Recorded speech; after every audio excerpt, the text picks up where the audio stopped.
خزانے بتاؤ اے مفلسوں کہ پھر کیوں تمہارا دل اضطراب میں ہے. ارے کیوں مانگے دنیا والوں سے, کیوں جائیں دنیا والوں کے پاس؟ میرے آقا وہ ہیں جن کے در سے تاجدار پلتے ہیں. اس گلی کا گدا ہوں میں جس میں مانگتے تاجدار پھرتے ہیں. کیوں جہاں کے تاجداروں خواب میں دیکھی وہ شے جو آج جھولیوں میں گدایان در کی ہے. ارے آقا کا در جب موجود ہے تو دنیا والوں سے کیوں مانگنا ہے؟ ہم نے اللہ سے مانگنا ہے. اللہ کے حبیب علیہ الصلوۃ والسلام کی بارگاہ میں التجا کرنی ہے, اور وہ بھی اس لیے کرنی ہے کہ اللہ نے یہ در دکھایا ہے. وہی رب ہے جس نے تجھ کو ہم تن کرم بنایا, ہمیں بھیک مانگنے کو تیرا آستاں بتایا. تجھے حمد ہے خدایا. تو ہمیں دنیا والوں سے زندگی بھر ایک اصول بنا لو اپنا, خودداری ہونی چاہیے نا. خوددار کو غیب سے عطا کیا جاتا ہے. اللہ سے یہ دعا مانگو, یا اللہ مجھے بانٹنے والا بنانا, مجھے دینے والا بنانا, کبھی مانگنے والا نہ بنانا. پھر دیکھو تمہاری عزت بھی بڑھتی ہے, تمہاری روزی میں بھی برکت ہو جائے گی. تو بہرحال اللہ ہمیں کبھی کسی کا محتاج نہ بنائے, غیب کے خزانوں سے عطا فرمائے. درود پاک پڑھتے رہیے, جھولیاں بھری جاتی رہیں گی. ایک بار پھر محبت کے ساتھ باواز بلند درود پاک پڑھ لیں. صلو علی الحبیب محمد صلی اللہ علیہ وسلم. آج ماشاءاللہ درود پاک پر کافی زبردست کلام ہوا. ایک اور شاندار وظیفہ, اللہ اکبر, بلکہ شاید میں یہ کہوں تو غلط نہیں ہوگا کہ افضل ترین وظیفہ. جی ہاں, آج اس پر بات کریں گے, اور وہ کتنا اہم ہے ہماری زندگی میں, ہمارے ایمان کے لیے, وہ بھی انشاءاللہ پتہ چل جائے گا. صحابی رسول حضرت شداد بن اوس رضی اللہ تعالیٰ فرماتے ہیں کہ ہم صحابہ کرام علیہ رضوان اللہ پاک کے آخری نبی رسول ہاشمی صلی اللہ تعالیٰ علیہ وسلم کی خدمت میں حاضر تھے. آپ علیہ الصلوۃ والسلام نے ہم سے پوچھا, حل فیکم غریب, کیا کوئی تم میں اجنبی تو نہیں بیٹھا؟ تو صحابہ کرام نے کہا نہیں حضور, ہم سارے مسلمان ہی ہیں اور کوئی غیر نہیں ہے. تو نبی پاک علیہ الصلوۃ والسلام نے فرمایا اچھا ایسا کرو, دروازے بند کر دو. صحابہ نے دروازے بند کر دیے. اب آپ علیہ الصلوۃ والسلام نے فرمایا ارفعوا ایدیکم وقولوا لا الہ الا اللہ, ہاتھ اوپر اٹھا لو اور لا الہ الا اللہ پڑھنا شروع کر دو. حضرت شداد بن اوس کہتے ہیں ہم سب نے ہاتھ اوپر اٹھائے اور کلمہ پاک پڑھنا شروع کر دیا. کچھ دیر اسی طرح ہم ذکر کرتے رہے, نبی پاک ذکر کرواتے رہے, اور اس کے بعد مالک جنت قاسم نعمت صلی اللہ تعالیٰ علیہ وسلم نے خوشخبری سناتے ہوئے فرمایا ابشروا فإن اللہ قد غفر لکم, تمہیں بشارت ہو کہ بے شک اللہ پاک نے تمہیں بخش دیا ہے. مزید آپ علیہ الصلوۃ والسلام نے یہ بھی فرمایا کہ الحمدللہ, اے اللہ پاک تو نے مجھے یہ پاکیزہ کلمہ دے کر بھیجا, اسے پڑھنے کا حکم دیا اور اس پر جنت کا وعدہ بھی فرمایا, بے شک تو اپنے وعدے کے خلاف نہیں کرتا. سبحان اللہ. تو کلمہ طیبہ افضل الذکر لا الہ الا اللہ, اس کے کمال کے فضائل ہیں. کیا خوبصورت شعر شاعر لکھتے ہیں نا, حسبی ربی جس نے کہا فیض کے دریا کو پایا, گوہر مقصد ہاتھ آیا, لا الہ الا, کھل جائیں در جنت کے, دوزخ کی سب آگ بجھے, دل سے کوئی ایک بار کہے لا الہ الا اللہ, پڑھو لا الہ الا اللہ, لا الہ الا اللہ. سبحان اللہ. کلمہ طیبہ کے بہت فضائل ہیں. یاد رہے یہ افضل ترین ذکر بھی ہے, بہترین وظیفہ بھی ہے. یہی کلمہ پڑھ کر غیر مسلم مسلمان ہوتا ہے. یہی مبارک کلمہ سچے دل سے پڑھنے کی برکت سے غیر مسلم کے سب گناہ دھل جاتے ہیں اور وہ جنت کا حقدار بن جاتا ہے.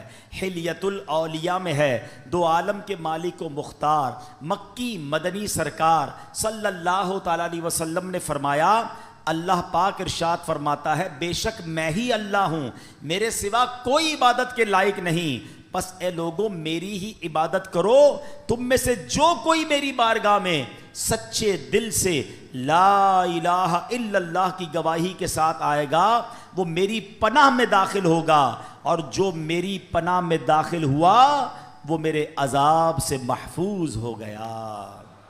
کیا بات ہے، سبحان اللہ۔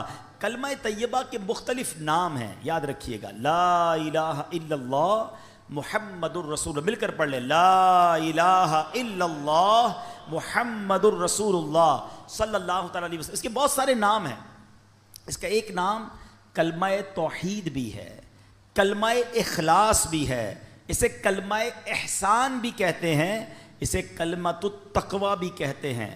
اس مبارک کلمے کا ایک نام کلمہ ثابتہ، یعنی ثابت شدہ کلمہ، پکا کلمہ، نام مٹنے والا کلمہ، ہمیشہ رہنے والا کلمہ بھی ہے۔ سبحان اللہ، اتنے حدیث اور اتنے فضائل ہیں اس کے بارے میں۔ صحابی رسول حضرت ابو ہریرہ رضی اللہ تعالیٰ عنہ فرماتے ہیں، میں نے اللہ پاک کے آخری نبی رسول ہاشمی صلی اللہ تعالیٰ علیہ وسلم کی خدمت میں عرض کی، یہ بخاری شریف کی حدیث ہے کہ یا رسول اللہ صلی اللہ تعالیٰ علیہ وسلم، قیامت کے دن آپ کی شفاعت سے حصہ پانے والے خوش نصیب لوگ کون ہوں گے؟ فرمایا اے ابو ہریرہ، میرا گمان یہی تھا کہ تم سے پہلے مجھ سے کوئی یہ بات نہیں پوچھے گا۔ نبی پاک کو یہ بھی پتا تھا سوال کون پوچھے گا مجھ سے۔ فرمایا کیونکہ میں حدیث سننے کے معاملے میں تمہاری حرص کو جانتا ہوں۔ پھر فرمایا اے ابو ہریرہ، قیامت کے دن میری شفاعت پانے والا خوش نصیب وہ ہوگا جو سچے دل سے لا الہ الا اللہ کہے گا۔ ایک بار پھر پڑھ لیں، لا الہ الا اللہ محمد الرسول اللہ صلی اللہ تعالی علیہ وسلم۔ حضرت عثمان بن مالک رضی اللہ تعالیٰ سے روایت ہے، رسول رحمت شفیع امت صلی اللہ تعالی علیہ وسلم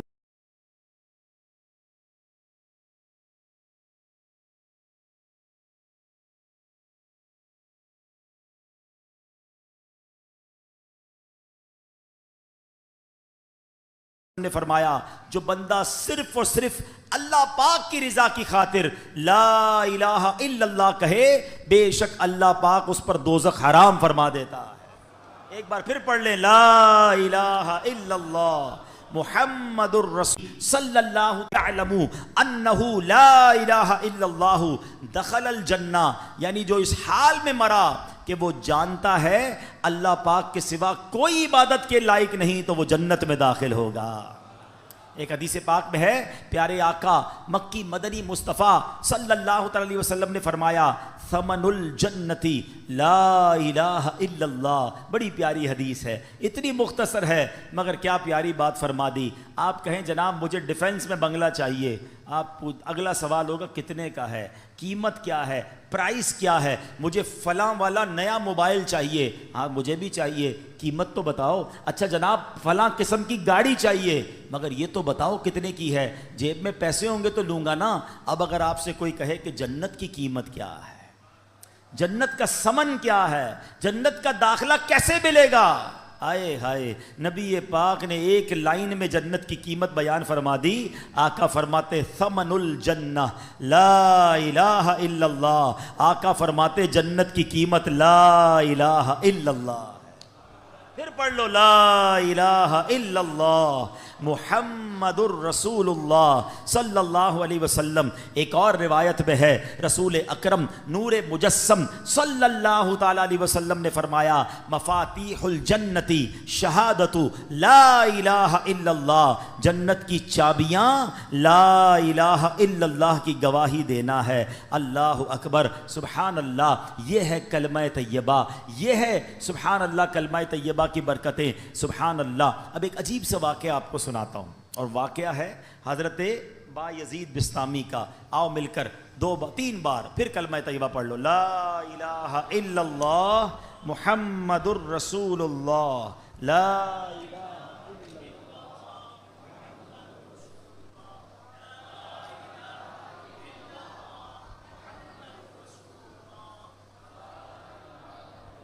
واہ واہ واہ، پڑھتے رہا کرو یار، زبان کو عادی بناؤ۔ پتہ ہے آپ کو، ابھی آگے حدیث سنو گے آپ، افضل الذکر، لوگ پوچھتے ہیں نا یار سب سے افضل ذکر بتائے. حدیث کے الفاظ ہیں افضل الذکر لا الہ الا اللہ. سب سے افضل اگر کوئی ذکر ہے نا تو وہ لا الہ الا اللہ ہے. پڑھتے ہی نہیں ہیں. انشاءاللہ آگے اس پر بات کرتے ہیں. میں واقعہ سناتا ہوں. حضرت بایزید بسطامی رحمۃ اللہ تعالی علیہ ایک مرتبہ سفر میں تھے. آپ کو غیب سے آواز آئی اے بایزید سمعان نامی شہر میں جاؤ, وہاں کے غیر مسلموں کے ساتھ ان کے عید کے اجتماع میں شرکت کرو. بایزید فرماتے ہیں کہ اللہ پاک کی پناہ, میں غیر مسلموں کے تہوار میں شرکت کروں؟ آپ نے کہا کہ نہیں, یہ میرے لیے پیغام نہیں ہو سکتا. رات سوئے, خواب میں پھر یہی آواز آئی بایزید جاؤ اور غیر مسلموں کے فلاں تہوار میں عید میں شرکت کرو. پھر یہ کہتے میں اٹھ گیا, خواب سے کانپنے لگا, سوچ رہا تھا کہ یہ کس کی آواز ہے, مجھے کون پیغام دے رہا ہے, کہیں شیطان کی طرف سے تو نہیں. کہہ رہے میں بیدار تھا تو جاگتے میں آواز آئی اے بایزید ڈرنے کی ضرورت نہیں, تم میرے فرما بردار ہو, مگر غیر مسلموں والا لباس پہنو, ان کے اجتماع میں جاؤ, ایک راز ہے اس میں. اب حضرت بایزید اللہ کے برگزیدہ بندوں میں سے ہیں. اب سمجھ گئے کہ یہ شیطان کی طرف سے آواز نہیں ہے, یہ رحمان کی طرف سے پیغام ہے. آپ نے لباس پہنا اور آپ چلے گئے غیر مسلموں کے تہوار میں. اب سارے بہت بڑا میدان, بہت بڑا میلہ, سب لوگ اپنے سب سے بڑے عالم کے انتظار میں بیٹھے ہیں. کچھ دیر بعد ان کا عالم آیا, سب لوگ بیٹھ گئے. اس نے تقریر کرنی تھی, مگر جیسی وہ عالم تقریر کرنے کھڑا ہوا نا, وہ کپ کپانے لگا, وہ لرزنے لگا, اور وہ کہتا ہے کہ لوگوں نے کہا اے سردار آپ تقریر شروع کیجئے. تو کہتا ہے کہ تو ہمارے اجتماع میں ایک محمدی بیٹھا ہے, ایک اللہ کے آخری نبی کا امتی بیٹھا ہے, اور وہ تمہارے دین کا امتحان لینے آیا ہوا ہے, اس لیے میری آواز ہی نہیں نکل رہی ہے. پھر اس نے بلند آواز سے کہا اے محمدی, اے اللہ کے آخری نبی کے امتی کھڑے ہو جاؤ. حضرت بایزید بسطامی کھڑے ہو گئے. تو اس عالم کہتا میں تم سے کچھ سوال کروں گا, تم نے جواب دیا تو اس کے بعد ہم ساری باتیں تمہاری مانیں گے, اور اگر تم جواب نہ دے سکے تو ہم تمہیں قتل کر دیں گے. حضرت بایزید بسطامی تو ولیوں کے سردار تھے. آپ نے کہا پوچھو جو پوچھنا ہے. اس غیر مسلم نے بھرے مجمع میں 61 سوال کیے, 61 کوسچن کیے حضرت بایزید بسطامی سے. حضرت بایزید بسطامی نے سب کے سب ٹھیک جواب ارشاد فرما دیے. اب وہ کہتا اب ایک سوال کا جواب اور دو, آسمانوں اور جنت کی چابی کیا ہے؟ غیر مسلموں کا جو پادری تھا, بڑا ان کا عالم تھا, تو آپ نے جواب دیا. اچھا معاف کیجیے گا, حضرت بایزید بسطامی نے اسے سوال کیا, تم نے کر لیے سوال, اب میں سوال کرتا ہوں, بتاؤ آسمانوں اور جنت کی چابی کیا ہے؟ تو جو غیر مسلموں کا عالم تھا نا, وہ کہتا ہے آسمانوں اور جنت کی چابی کلمہ طیبہ لا الہ الا اللہ محمد الرسول اللہ ہے. اللہ نے اللہ پاک نے اس کی زبان پر حق جاری کر دیا. اب اپنے اتنے بڑے عالم کی آواز سن کر, اس کا جواب سن کر, اس میدان میں ہزاروں غیر مسلم تھے, سب کے سب کلمہ پڑھ کر مسلمان ہو گئے. اللہ اکبر, یا رسول یا اللہ, جاری رہے گا فیضان کلمہ طیبہ. اچھا اب یہاں بڑی خوبصورت بات علماء نے لکھی کہ کلمہ طیبہ کے فضائل تو بہت سارے ہیں, لیکن اس کے تقاضے پورے کرنا بھی ضروری ہیں. فرمایا کہ حضرت زید بن ارقم رضی اللہ عنہ سے روایت ہے, رسول ذیشان مکی مدنی سلطان علیہ الصلوۃ والسلام نے فرمایا جس نے اخلاص کے ساتھ لا الہ الا اللہ کہا وہ جنت میں داخل ہوگا. صحابہ کرام نے عرض کی یا رسول اللہ صلی اللہ علیہ وسلم کلمہ طیبہ کا اخلاص کیا ہے؟ فرمایا یہ کہ بندہ اللہ پاک کی حرام کردہ چیزوں سے بچتا رہے. اب ایسا نہیں صرف لا الہ الا اللہ پڑھتا رہے بھائی جنت میں چلے جائیں گے. ایک مرتبہ حضرت وہاب بن منبہ رحمۃ اللہ تعالی کی خدمت میں عرض کیا گیا کیا کلمہ طیبہ جنت کی چابی نہیں ہے؟ فرمایا کیوں نہیں ہے, بالکل ہے, لیکن ہر چابی کے دندانے ہوتے ہیں نا, اگر تم ان دندانوں کے بغیر تالا کھولنا چاہو گے تو تالا نہیں کھلے گا. سبحان اللہ, کتنی پیاری مثال دے دی کہ کلمہ طیبہ جنت کی چابی ہے, مگر اس کے دندانے کیا ہیں؟ نماز ہے, روزہ ہے, حج ہے, زکوٰۃ ہے, جو فرائض ہیں وہ اس کے تالے کی چابی کے دندانے ہیں. تو گویا کلمہ بھی پڑھنا ہے, نماز بھی پڑھنی ہے, روزے بھی رکھنے ہیں, فرض ہو جائے تو حج بھی کرنا ہے. چلو حج کے بارے میں بھی تھوڑی سی بات کر لوں, کیونکہ حج کا سیزن آیا ہوا ہے. جناب, بڑی تعداد میں وہ لوگ ہیں جن پر حج فرض ہو جاتا ہے مگر وہ حج نہیں کرتے. اس کو آسان نہ سمجھنا. جس طرح نماز فرض ہے نا, جس طرح روزہ فرض ہے. آپ کو پتہ ہے اسلام کے 5 پلر, بچپن سے پڑھ رہے ہیں, 5 ارکان اسلام. اسکول میں تھے جب سے, مدرسے میں جب سے پڑھے, سب نے پڑھے ہوں گے. کون کون سے ہیں؟ نماز, روزہ, حج, زکوٰۃ اور توحید کا اقرار, کلمہ پاک پڑھنا. تو اب کلمہ تو پڑھ لیا, اچھا نماز کو اب بھی لوگ پکا فرض سمجھتے ہیں. بعض لوگ زکوٰۃ اور حج کو اتنی اہمیت نہیں دیتے, یہ بھی پلر ہے اسلام کا. اور حج نہ کرنا, اب میں جو حدیث سنانے جا رہا ہوں نا, وہ بڑی ہلا دینے والی ہے. حدیث پاک کا مضمون ہے, نبی پاک فرماتے ہیں جو کوئی شخص استطاعت کے باوجود, یعنی طاقت رکھتا ہے, پیسے بھی ہیں, گھر والوں کو بھی نان نفقہ دے سکتا ہے, ایسی صحت بھی ہے کہ حج کر سکے, استطاعت کے باوجود حج نہ کرے, آقا فرماتے مجھے کوئی پرواہ نہیں وہ عیسائی ہو کر مرے یا یہودی ہو کر مرے. یعنی معاذ اللہ اس کے ایمان پر خاتمہ نہ ہونے کا خوف ہے. لوگ کہتے ہیں یار بس حج کرنا ہے تو وہ ذرا بچی کی شادی کر لوں پھر کر لوں گا, وہ ذرا کاروبار سیٹ کر لوں پھر کر لوں گا, آج کل بڑی گرمی ہے, حج ذرا ٹھنڈ میں آئے گا نا پھر کر لوں گا. اور اللہ کے بندوں, ہمیں نہیں پتہ ہم زندہ رہیں گے نہیں رہیں گے اگلے حج تک. کئی لوگ پچھلے حج میں ہمارے ساتھ تھے, اس بار نہیں ہیں. اگر فرض ہے تو دیر نہ کریں, اور اگر تم یہ سمجھتے ہو نا کہ 2-4 کام اٹکے ہوئے ہیں وہ ٹھیک ہو جائیں تو حج کروں گا, ارے تمہاری بھول ہے, وہاں چلے جاؤ, سارے کام ادھر سے ہی تو بن جاتے ہیں. بگڑے ہوئے بنتے ہیں سب کام مدینے میں, بٹتے ہیں جہاں بھر کے آلام مدینے میں. مشکل میں ہو تو جاؤ نا آقا کی دربار میں. اور لوگ کہتے تھوڑے پیسے, مطلب حج کے پیسے تو ہیں مگر اس سے زیادہ نہیں ہیں, وہ کم ہو جائیں گے. بھول ہے تمہاری. حدیث پاک سناتا ہوں جس کا مضمون ہے حج کرو غنی ہو جاؤ گے. ہاں, حج کرنے سے مال میں بھی برکت ہو جاتی ہے. تو حج میں سستی نہیں. حج ایک ہی بار فرض ہے, ایک بار کر لیا پھر بار بار نہیں ہے. لیکن جس نے ایک بار بھی نہیں کیا, اچھا ایک اور عجیب فینومینا, عمرے کرتے رہتے ہیں, ہر سال عمرہ کرتے, حج نہیں کیا. ارے بھائی تم 100 عمرے کر لو, تمہارا فرض ادا نہیں ہوا ہے. کوئی 100 نفل پڑھے اور فرض نہ پڑھے تو کیا ہوگا؟ فرض ادا ہو جائے گا؟ نہیں ہوگا نا, فرض کرنا پڑے گا نا. یہ بالکل اسی طرح حج کرنا پڑے گا. اور میں آپ کو سچ بتاؤں, کسی عاشق رسول کے ساتھ حج کر لیا نا, پھر حج کی بار بار کیے بغیر چین آئے گا نہیں. حج کا مزہ بھی اور ہے, حج کا لطف ہی اور ہے. عرفات کا میدان, مزدلفہ کی راتیں, مینا کی بہاریں, آؤ جمعرات کی رات ہے, حج کا ذکر ہوا ہے. اللہ سے دعا کرتے ہیں اللہ کلمہ پاک کی برکت سے اسی سال ہم سب کو حج نصیب فرما دے. اے اللہ تیرے خزانوں میں کمی نہیں, ہمیں اسی سال تیرے گھر آ کر لبیک پڑھنا بھی نصیب فرما دے. میرے رب کے خزانوں میں کمی نہیں ہے, لیکن حج کرنے کی پکی نیت رکھو. اور اگر حج فرض ہو گیا تو اس کی تاخیر نہ کریں. تو پتہ چلا کلمہ جو ہے وہ جنت کی چابی تو ہے, لیکن جناب والا اس کے دندانے بھی ہیں. اور اس کے دندانے کیا ہیں؟ اس کے دندانے یہ ہیں کہ نماز پڑھے, روزہ رکھے, اور حج فرض ہو تو حج ادا کرے, زکوٰۃ کے شرائط پائے جائیں تو زکوٰۃ دے. پھر دیکھیں انشاءاللہ یہ جنت کی چابی کیسے کام کرتی ہے. حضرت نوح علیہ السلام نے ایک بار اپنے بیٹے کو کمال کی نصیحت فرمائی. حضرت نوح علیہ السلام کا آخری وقت آ گیا. آپ نے اپنے بیٹے کو نصیحت کرتے ہوئے فرمایا, بیٹا میں تمہیں 2 باتوں کا حکم دیتا ہوں اور 2 باتوں سے منع کروں گا. بیٹا میں تمہیں حکم دیتا ہوں کہ کلمہ طیبہ لا الہ الا اللہ کی کثرت کرتے رہو. بے شک اگر ترازو کے ایک پلڑے میں 7 آسمانوں اور 7 زمینیں رکھ دی جائیں, دوسرے ایک پلڑے میں کلمہ طیبہ رکھ دیا جائے, تو 7 آسمانوں اور 7 زمینیں کا جو وزن ہے اس کے مقابلے میں کلمہ طیبہ کا وزن بڑھ جائے گا.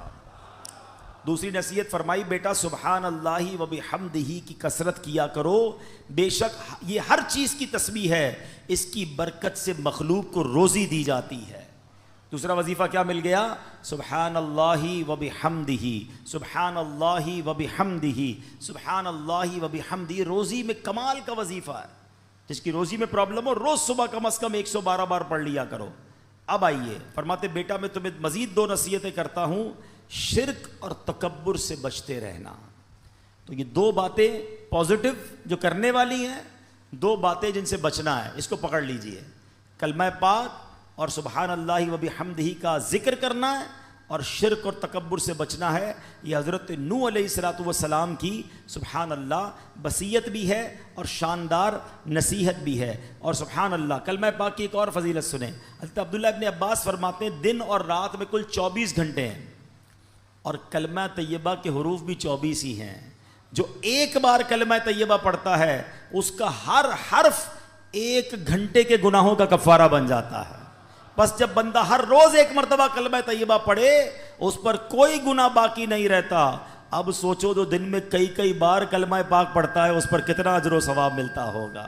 تو یہ ذکر جو ہے اپنی زندگی میں شامل کر لیجئے. نبی پاک علیہ الصلوۃ والسلام نے فرمایا قیامت کے دن اللہ پاک فرشتوں سے فرمائے گا کلمہ طیبہ پڑھنے والوں کو میرے قریب کر دو اور میرے عرش کے سائے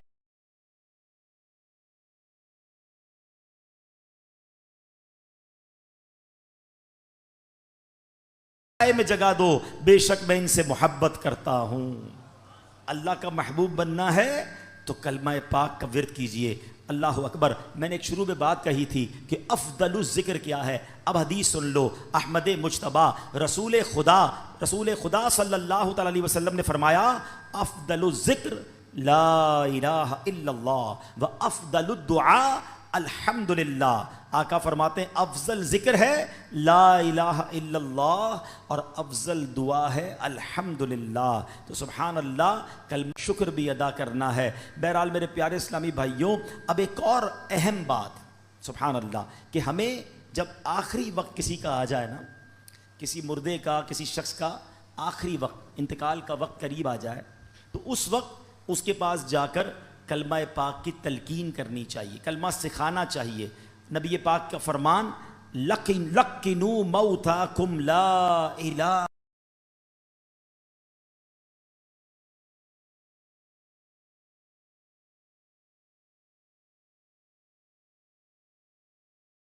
الا اللہ.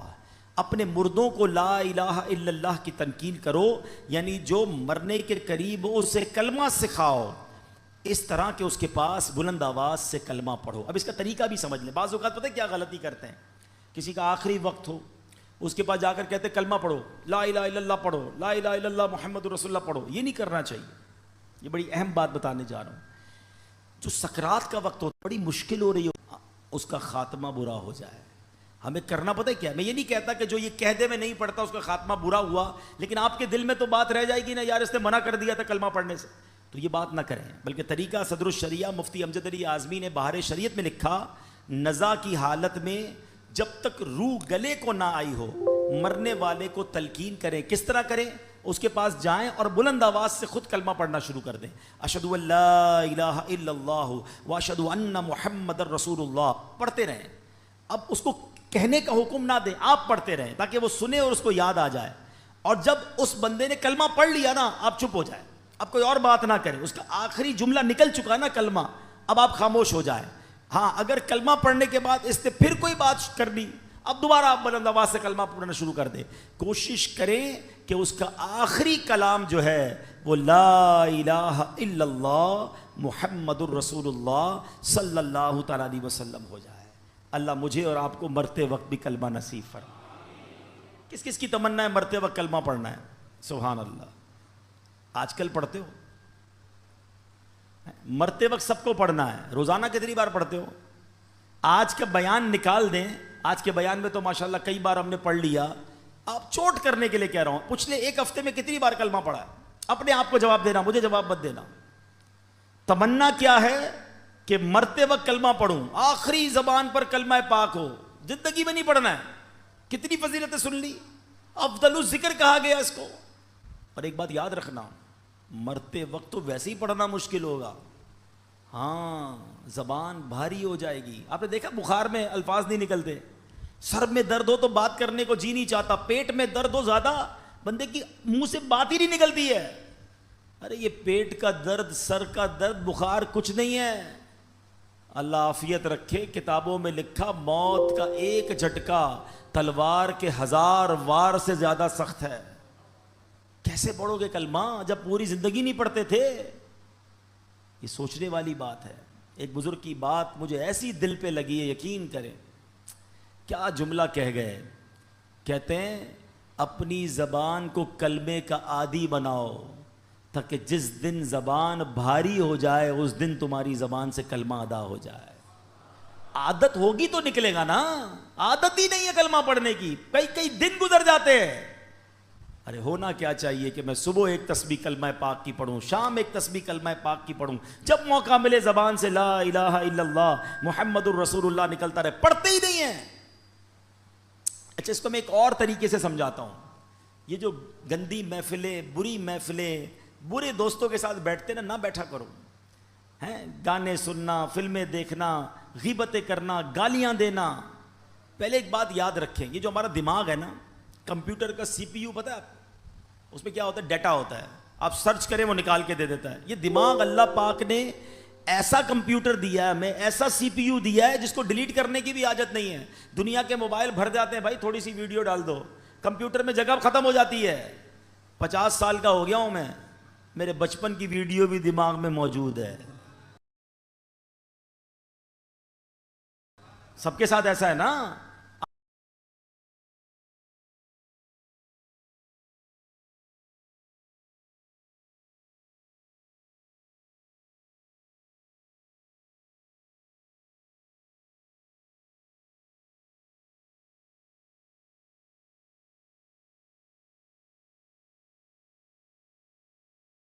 آپ کو بچپن کے کئی واقعات ایسے یاد ہیں جیسے آپ کی آنکھوں کے سامنے فلم چلتی ہے.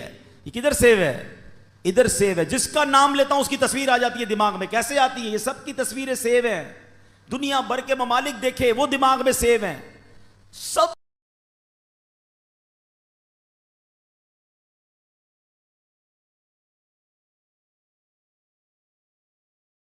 باتیں اللہ پاک نے ایسی کمال کی چیز دی ہے, سیو ہیں.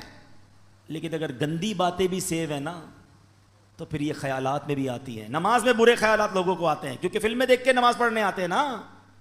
اور یہ بری باتیں جو دیکھو, اس سی پی یو میں جانے کا طریقہ کیا ہے؟ ان پٹ ہمارے دل و دماغ میں جانے کے 3 راستے ہیں. ایک بات یاد رکھیے گا, دودھ تو جب گرے گا نا, جب گلاس میں دودھ ہوگا, اچھا اس میں تھوڑا سا شربت ملا دوں, لال شربت ہو جائے, اب دھکا لگے گا تو کیا گرے گا؟ شربت گرے گا. سمجھ رہے ہو نا میری بات؟ یہ پریکٹیکل سے سمجھا رہا ہوں آپ کو. برتن میں جو ہوتا ہے وہی چھلکتا ہے, برتن میں جو ہوتا ہے ایسا ہی ہے. اب آؤ میں سمجھاتا ہوں. جس کے دماغ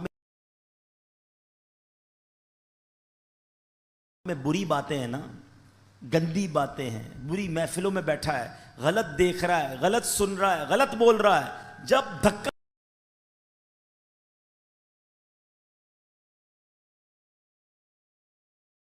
لگتا ہے نا پھر وہی باہر نکلتا ہے. آپ دیکھ لیں, اچھے خاصے نیک نمازی جھگڑا ہو جائے کسی سے, ارے باپ رے باپ, ایسی گالیاں نکلتی ہے بندہ.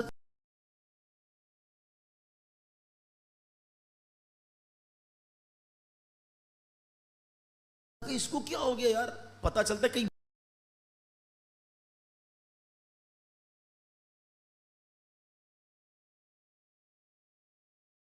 بیٹھتا ہے, گالیاں سنتا ہے, ٹھیک ہے نا. اور کسی شریف النفس آدمی جس نے کبھی گالیاں سنی ہی نہیں ہے, بیٹھتا ہی نہیں بری صحبت میں, اس کو دھکا دے دو, اس سے کسی کا جھگڑا ہو جائے, وہ کہے گا یار نہیں مارو مجھے, کیوں لڑ رہے ہو بھائی, نہیں بھائی نہیں کرو, اس کے منہ سے گالی نکلے گی نہیں کیونکہ اندر گندا نہیں ہے. چلو ایک اور ایگزامپل, ایک اور مشورہ, ایک اور طریقہ.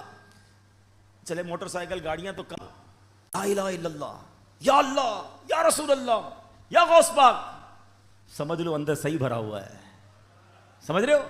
اندر آپ کا پاک بھرا ہوا ہے, جھٹکا لگ رہا ہے, اچھا ہی نکل رہا ہے. مگر ایسے بھی لوگ یہاں بیٹھے ہوں گے, اللہ کرے نہ بیٹھے ہوں, لیکن سن رہے ہوں گے کہ جب جھٹکا لگتا ہے نا گالی نکلتی ہے, ابے تیری, ابے او, پتہ موت کا جھٹکا لگے گا اور خطرناک جھٹکا لگے گا. اندر اچھا بھرا ہوا ہوگا نا وہ باہر آ جائے گا, اور اگر اندر برا بھرا ہوا ہوگا نا, بے حیائی, برائی, گالیاں, مارے نہ جائیں, کہیں مرتے وقت بری باتیں زبان پہ نہ آ جائیں. ہماری تمنا کیا ہے؟ کلمہ پڑھتے پڑھتے, درود پڑھتے پڑھتے, یا رسول اللہ کہتے کہتے, میں وہ سنی ہوں, جمیل قادری مرنے کے بعد میرا لاشا بھی کہے گا الصلاۃ والسلام. یہ پڑھتے پڑھتے جانا ہے نا, تو دنیا میں پڑھو گے تو آخرت مرتے وقت آئے گا نا زبان پہ. ادھر گالیاں دینی ہے, ادھر لڑائیاں کرنی ہے, ادھر غیبتیں کرنی ہے, اور تمنا یہ کہ مرتے وقت کلمہ نصیب ہو. نہ کرو ایسا. آج سے نیت کر جاؤ کہ اگر کلمے والی موت چاہیے تو کلبے والی زندگی بھی چاہیے. چابی اگر جنت کے دروازے کو کھولنے والی چاہیے تو چابی کے دندانے بھی تو چاہیے نا. تو اب انشاءاللہ ذکر و درود سے زبان کو تر رکھیں گے انشاءاللہ. کیا بات ہے میرے پیر و مرشد کی, بچپن سے ان کی نعتیں سن رہے ہیں, اب حدیثیں پڑھ پڑھ کے اور سمجھ آتی ہیں کہ کیا دعائیں, کیا التجائیں امیر اہل سنت نے اپنے کلاموں میں لکھ دی ہیں. کیا خوبصورت شعر تھا. ہم بہت پرانی نعتیں اور ہم پڑھتے تھے. ذکر و درود ہر گھڑی ورد زباں رہے, ورد زباں رہے, میری فضول گوئی کی عادت نکال دو, میری فضول گوئی کی عادت نکال دو. تو اب نیت کرتے ہیں انشاءاللہ روزانہ کم از کم 313 بار درود پاک اور 200 بار کلمہ پاک پڑھیں گے انشاءاللہ. اچھا, کلمہ پاک میں ایک اور عدد بتاتا ہوں, ایک ہدف بتاتا ہوں آپ کو. اچھا, وہ کوشش کریں, 1 مہینے کا ٹارگٹ دے رہا ہوں آپ کو. اللہ کرے کہ مجھے اور آپ کو اس بار حج کی سعادت مل جائے تو ادھر کر لیں گے انشاءاللہ, ادھر نہیں جا سکے تو ادھر کر لیں گے. اب وہ وظیفہ ایسا ہے آپ کا ایمان تازہ ہو جائے گا. بس یہ میرا بیان میں اب اینڈ کر رہا ہوں, لیکن یہ وظیفہ سبحان اللہ حدیث سے سن لو. نبی پاک صلی اللہ تعالیٰ علیہ وسلم کا فرمان کہ حدیث پاک ہے. پہلے میں آپ کو اس کی فضیلت سنا دیتا ہوں کہ نبی پاک حدیث میں آتا ہے کہ جو 70,000 مرتبہ کلمہ طیبہ پڑھ لے اس کی مغفرت کر دی جاتی ہے. یہ روایتوں میں آتا ہے. ٹھیک ہے, 70,000 پڑھنا ہے. اب یہ ضروری نہیں کہ ایک ہی محفل میں پڑھ لیں, آپ 1 مہینے کا ٹارگٹ رکھ لیں کہ یار اس مہینے, ویسے ماشاءاللہ مہینہ شروع ہونے والا ذوالحجہ کا مبارک مہینہ بھی ہے, ابھی سے شروع کر دیں یار, میں بقرہ عید تک 70,000 پورے کر لوں گا. اب اس پہ فرمائے لا الہ الا اللہ, لا الہ الا اللہ پڑھتا رہے. ہر 100 کے بعد ایک بار محمد الرسول اللہ صلی اللہ تعالیٰ علیہ وسلم پڑھ لے. اب اس کے بارے میں سبحان اللہ ایک بڑی خوبصورت روایت بھی ہے کتابوں میں. حضرت محی الدین ابن عربی ایک جگہ دعوت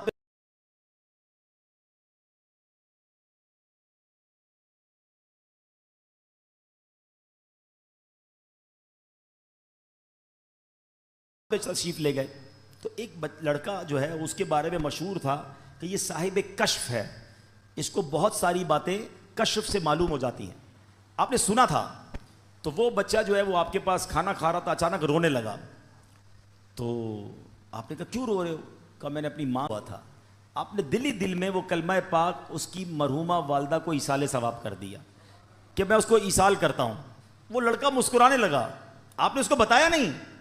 کہتا کیوں مسکرا رہے ہو؟ کہ میں نے دیکھا کہ میری ماں کو فرشتے جنت کی طرف لے جا رہے ہیں.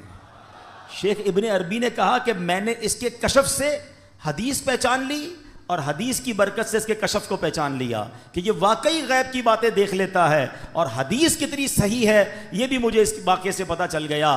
تو پتہ چلا میرے پیارے اسلامی بھائیوں 70,000 بار کلمہ پاک. میں نے تو جب سے یہ حدیث پڑھی ہے نیت کر لی ہے, کچھ شروع بھی کر دیا ہے. میرے لیے بھی دعا کریں, آپ بھی ٹارگٹ لے لو انشاءاللہ بقرہ عید سے پہلے انشاءاللہ اس بار عید ایسی منانی ہے کہ 70,000 بار کلمہ پاک پڑھ چکے ہوں گے انشاءاللہ. فضول باتیں یار, موبائل پہ گھنٹوں گزارتے ہیں, واک کرتے ہوئے کلمہ پاک پڑھنا شروع کر دے, تسبیح ہاتھ میں لے, کتنی بار ہو جائے گا لا الہ الا اللہ, لا الہ الا اللہ, لا الہ, 100 بار پورا ہو جائے محمد الرسول اللہ صلی اللہ علیہ وسلم پڑھ لیں انشاءاللہ یہ زبان کلمے کی عادی بھی ہو جائے گی. اچھا پھر ضروری تھوڑی ایک بار 70,000 پڑھیں, اللہ توفیق دے, کیونکہ جب آپ پڑھو گے نا 70,000 بار یہ دل جگمگ کرنے لگ جائے گا, کلمے سے محبت ہو جائے گی اور پڑھنے کو جی چاہے گا. کبھی کہنا یار چلو امی کے نام پہ 70,000, کبھی کہنا ابو کے نام پہ. اتنے تحفے دیے امی ابو نے, اور خاص طور پہ جن کے ماں باپ چلے گئے ان کے لیے تو زیادہ اچھی نیت کریں گے. تو امی ابو کے نام پر جو ہے وہ ہم پڑھیں. پھر اللہ پاک توفیق دے تو پیر صاحب کے نام پہ پڑھ لیں, چلو ان کے ایصال ثواب کے لیے, غوث پاک کے ایصال ثواب کے لیے. بنوڑے والوں, بھٹ والوں, آپ کو تو یوسف شاہ غازی بابا کے بارے کے ایصال ثواب کے لیے بھی پڑھنا چاہیے. تو انشاءاللہ بزرگوں کے ایصال ثواب کے لیے پڑھتے رہیں گے, کلمہ پاک کا ثواب تو ملے گا, بزرگوں کا فیضان بھی مل جائے گا انشاءاللہ. تو پڑھیں گے انشاءاللہ. چلو 3 بار مل کر پڑھ لیتے. لا الہ الا اللہ محمد الرسول اللہ, لا الہ الا اللہ محمد الرسول اللہ, لا الہ الا اللہ محمد الرسول اللہ صلی اللہ تعالی علیہ وسلم. اب دیکھو یہ دعوت اسلامی ہے, کیا پیارا ماحول ہے, ہیں؟ کبھی پکڑ کر ہمیں درود پاک کی فضیلت بتاتے ہیں, کبھی کلمہ پاک کی فضیلت بتاتے ہیں, کبھی نماز کی طرف بلاتے ہیں, اللہ رسول کے ذکر کی طرف بلاتے ہیں. تو اس الٹی سیدھی محفلیں چھوڑ دو, الٹی سیدھی گیدرنگیں چھوڑ دو, اللہ رسول کے ذکر کی. اور پھر سبحان اللہ ہر جمعرات اجتماع میں ذکر الہی کروایا جاتا ہے. ہاں کوئی بندہ یہ کہہ سکتا ہے بھائی میں تو ہر ہفتے کلمے کی ورد کرتا ہوں. کیسے کرتا ہوں؟ ہر ہفتے اجتماع میں جاتا ہوں, اجتماع میں تو ماشاءاللہ ذکر الہی کروایا جاتا ہے. آج پھر ہوگا انشاءاللہ. تو نیت کر لیں. آج تو ماشاءاللہ بڑی تعداد میں پیچھے تک مجھے لوگ نظر آ رہے ہیں, تو آج شاید میں آیا ہوں تو آپ آ گئے ہیں. اب نیت کریں بھٹ والوں انشاءاللہ ہر جمعرات پابندی سے آئیں گے انشاءاللہ. ہاتھ تو اٹھا دو یار, پکی نیت ہو تو ہاتھ اٹھانا. ہاں نیت بنتی ہو تو. اور انشاءاللہ مدنی قافلے میں بھی سفر کریں گے نا انشاءاللہ. ماشاءاللہ بڑے پیارے پیارے اعلان بھی آ گئے. پہلے میں ہر جمعرات جو درود پاک پڑھائے جاتے ہیں اور وظائف پڑھائے جاتے ہیں وہ پڑھ لیتے ہیں, پھر اعلان, پھر ذکر اور پھر دعا. کوئی بھی اٹھ کے نہ جائیے گا, یہ مبارک لمحات ہوتے ہیں, قبولیت کے لمحات ہوتے ہیں. بزرگوں نے فرمایا جو شخص ہر شب جمعہ اور جمعرات کی درمیانی رات, یعنی جو رات چل رہی ہے نا, یہ درود پاک شریف پابندی سے کم از کم 1 مرتبہ پڑھے, موت کے وقت سرکار مدینہ صلی اللہ تعالیٰ علیہ وسلم کی زیارت کرے گا. قبر میں داخل ہوتے وقت بھی یہاں تک کہ وہ دیکھے گا کہ سرکار مدینہ صلی اللہ تعالیٰ علیہ وسلم اسے قبر میں اپنے رحمت بھرے ہاتھوں سے اتار رہے ہیں. مل کر پڑھ لیں. اللہم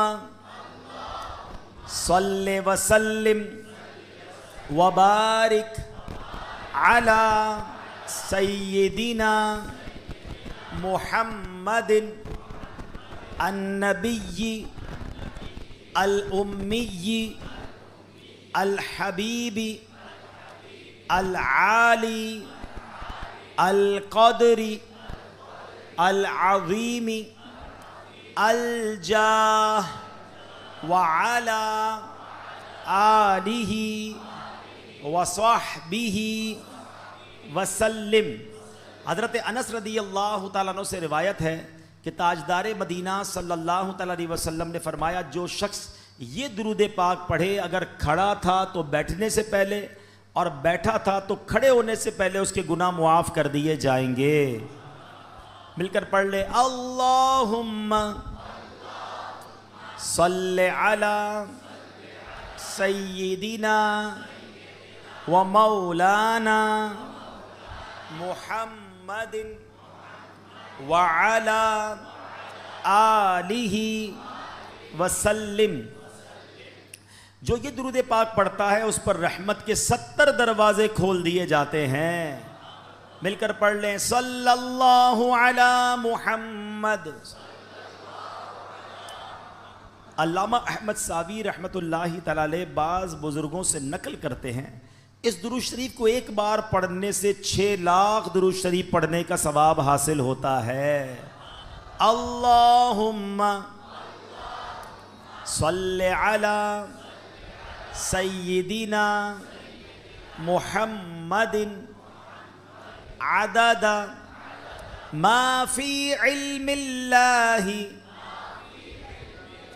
صلاة دائمة بدوام ملک اللہ. ایک دن ایک شخص آیا تو نبی پاک علیہ السلام نے اسے اپنے اور صدیق اکبر رضی اللہ تعالیٰ عنہ کے درمیان بٹھا لیا. اس سے صحابہ کرام کو حیرت ہوئی کہ یہ کون بڑے مرتبے والا شخص ہے. جب وہ چلا گیا تو پیارے آقا علیہ السلام نے فرمایا یہ جب مجھ پر درود پاک پڑھتا ہے تو یوں پڑھتا ہے. آئیے مل کر پڑھتے ہیں. اللہم صلی علی محمد کما تحب وترضى لہ. شافع امم صلی اللہ تعالیٰ علیہ وسلم کا عظمت والا فرمان ہے جو شخص یوں درود پاک پڑھے اس کے لیے میری شفاعت واجب ہو جاتی ہے. مل کر پڑھ لیں. اللہم صلی علی محمد وانزلہ المقعد المقرب عندک یوم القیامہ۔ حضرت ابن عباس رضی اللہ تعالیٰ عنہ سے روایت ہے کہ سرکار مدینہ صلی اللہ تعالیٰ علیہ وسلم نے فرمایا اس کو پڑھنے والے کے لیے 70 فرشتے 1000 دن تک نیکیاں لکھتے ہیں۔ مل کر پڑھ لیتے ہیں، جزا اللہ عنا محمدا ما ہوا اہلہ۔ فرمان مصطفیٰ صلی اللہ تعالیٰ علیہ وسلم جس نے اس دعا کو 3 مرتبہ پڑھا گویا اس نے شب قدر حاصل کر لی۔ مل کر پڑھ لیں، لا الہ الا اللہ الحلیم الکریم سبحان اللہ رب السماوات السبع ورب العرش العظیم۔ لا الہ الا اللہ الحلیم الکریم سبحان اللہ رب السماوات السبع ورب العرش العظیم۔ لا الہ الا اللہ الحلیم الکریم سبحان اللہ رب السماوات السبع ورب العرش العظیم۔ صلو علی الحبیب۔ ماشاءاللہ اعلان یہ ہے کہ الحمدللہ جامعۃ المدینہ فیضان محمود شاہ جزیرہ بابا آئی لینڈ میں داخلے جاری ہیں، تو جو لوگ اپنے بچوں کو عالم بنانا چاہتے ہیں بلکہ خود بھی بننا چاہیے تو یہ بڑی نعمت ہے، اس میں داخلہ لیجئے۔ سچی بات یہ ہے کہ ہر گھر میں ایک عالم دین ہونا چاہیے، کہتے ہیں نا ہر خاندان میں ایک ڈاکٹر ہونا چاہیے، کوئی کہتا وکیل ہونا چاہیے۔ سچی بات یہ ہر خاندان میں ایک عالم ہونا چاہیے، ایک حافظ ہونا چاہیے جو ہماری مغفرت کا ذریعہ بنے۔ دیکھیں مدنی منع کے ابو نے ہاتھ اٹھا دیا، اچھی بات ہے نا کہ ماشاءاللہ ایسے بہت سارے ہوں گے۔ اسی طرح جامعۃ المدینہ فیضان رضا کیماڑی غائب شاہ ان کے پاس بھی داخلے جاری ہیں۔ مدرسۃ المدینہ بھٹ جزیرے میں قائم اور منوڑا اور بھابا جزیرے میں بھی قائم ہے۔ ماشاءاللہ مجھے ہمارے نگران صاحب جب ہم کشتی میں آ رہے تھے تو اس پورے علاقے کی کارکردگی بتا رہے تھے، چونکہ یہ بیان لائیو بھی جا رہا ہے تو میں دنیا بھر کے ویور سے ایک بات کرنا چاہتا ہوں کہ یہ بڑے غریب علاقے ہیں لیکن ماشاءاللہ یہاں کے لوگوں کا جذبہ ہے، مسجد بھی بناتے، آئی لینڈ ہیں، یہ جزیرے ہیں۔ تو مجھے بتایا کہ بھٹ میں اتنے طلباء ہیں مدرسے میں کہ 150 بچے ویٹنگ لسٹ پر ہیں، جگہ نہیں ہے۔ تو میں نے کہا انشاءاللہ آپ ہمیں بتائیں، اس کا ایسٹیمیٹ دیں، ہم کسی اللہ کے بندے کو کہیں گے کہ وہ یہاں مدرسہ ایک اور بنا دے تاکہ یہاں کے بچے بچیاں حافظ بنے، عالم بنے۔ تو اسی طرح ان جزیروں پہ مزید مسجدوں کی بھی حاجت ہے۔ تو جو ہمیں دنیا بھر کے ناظرین سن رہے ہیں یا دیگر یہاں عاشقان رسول سن رہے ہیں، دیکھیں میں اس مسجد میں کئی سال پہلے بھی آیا تھا اور یہ مسجد بنانے والے، کیا نام ہے ماشاءاللہ مسجد کا؟ حسینی مسجد۔ اب یہ مسجد اتنی پیاری بنی ہوئی ہے لیکن ہو سکتا ہے جب یہ شروع میں بنی ہوگی نا، جن لوگوں نے بنائی ہوگی وہ آج دنیا